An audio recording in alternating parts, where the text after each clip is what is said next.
Si tu veux que le fruit de l'esprit grandisse en toi, il te faudra plus que la nature de Jésus. Comme Jésus, tu dois aussi avoir la haine du péché. Face à un désir incontrôlable, tu n'as qu'une seule chose à faire: déclarer la guerre. Il y a trop de chrétiens qui murmurent au sujet de leurs échecs, de leur dépendance et de leurs lacunes, au lieu de leur faire la guerre.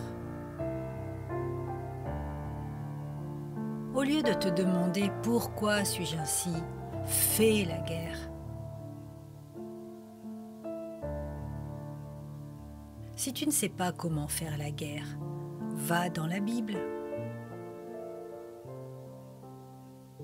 Il y a quelque chose dans la guerre qui aiguise les sens. L'écoute d'une branche qui se casse ou le bruissement des feuilles devrait te mettre en position d'attaque. Quelqu'un tousse et tu es prêt à appuyer sur la gâchette.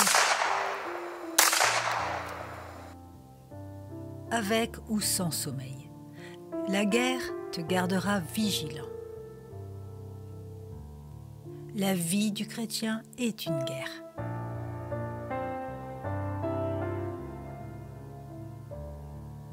Mais une guerre contre qui?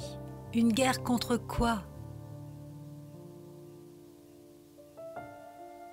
Pas contre les musulmans, pas contre les hindous, pas contre les bouddhistes, pas contre les athées, pas contre les religieux, pas contre les épouses et les maris, pas contre les enfants, pas contre les parents, pas contre les patrons, mais contre chaque impulsion dans ton âme qui te pousse à être violent contre les gens. La violence contre toi-même, contre tout ce qui en toi fait la paix avec le péché. C'est une violence contre le moi, contre tous les désirs qui te rendent esclave. Violence contre la nourriture, l'alcool, la pornographie, l'argent. Violence contre la louange des hommes, l'approbation des autres, le pouvoir, la célébrité.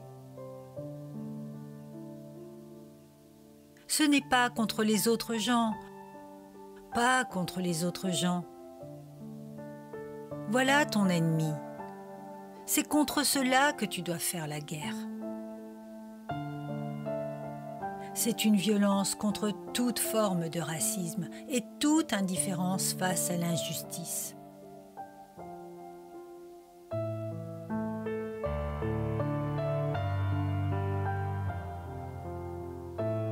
C'est une violence contre toute indifférence à la pauvreté, une indifférence à la souffrance de l'autre.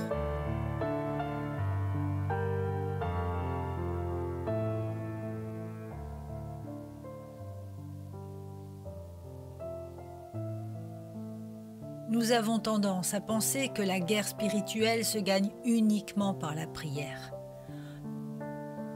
Nous pensons qu'imposer les mains nous délivre de Satan, et ces choses sont très importantes, car nous n'avons pas à lutter contre la chair et le sang, mais contre les dominations, contre les autorités, contre les princes de ce monde des ténèbres, contre les esprits méchants dans les lieux célestes. C'est très important.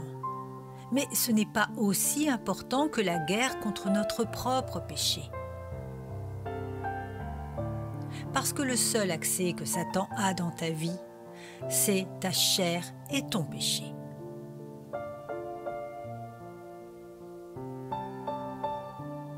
Personne ne va en enfer à cause de Satan. La seule raison pour laquelle l'homme va en enfer, c'est à cause du péché. Il est beaucoup plus important de combattre le péché dans ta vie que de combattre Satan. Ton plus grand ennemi n'est pas Satan. Ton plus grand ennemi, c'est toi. Marcher selon la chair, être rebelle, égoïste, assoiffé de pouvoir, aimant le péché, est la seule raison pour laquelle l'homme ira en enfer. Tu dois apprendre à mener cette guerre. Le christianisme ne nous installe pas dans une vie paisible avec le monde. C'est la religion qui le fait, mais pas le christianisme.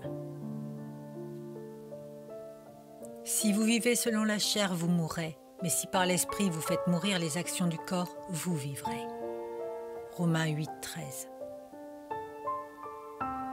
La guerre n'est contre personne d'autre que toi-même. C'est contre ta propre méchanceté envers les autres. Si tu sens que tu es une personne méchante, rude, qui critique, sais-tu quel est ton problème ?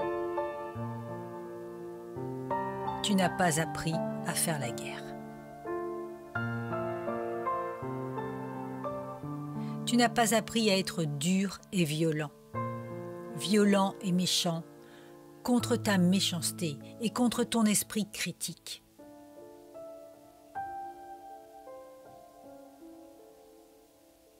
Tu te plains ? Alors fais la guerre à ton moi, 24 heures sur 24, 7 jours sur 7.